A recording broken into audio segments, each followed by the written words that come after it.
a problem that we had or we faced in Mexico, where in 2014, a big mining industry, was a copper mine in Mexico, caused a dumping of more than 40,000 cubic meters of copper sulfate in the Sonora River. Near the river, there was many villages and communities that took water from this river, and now they were facing a highly contaminated river. So they needed immediate solution and a safe solution, of course. So in this case, the decentralized water treatment was the best option.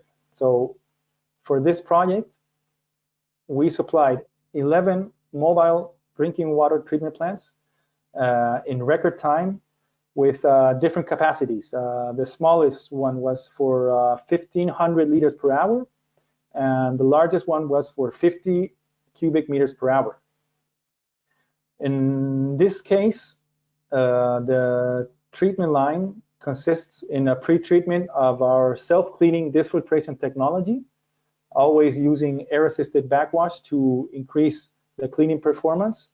Then we had a multimedia filter with pyrolusite, with silex and anthracite to precipitate the iron that was present in the water. The contaminated water presented iron and arsenic.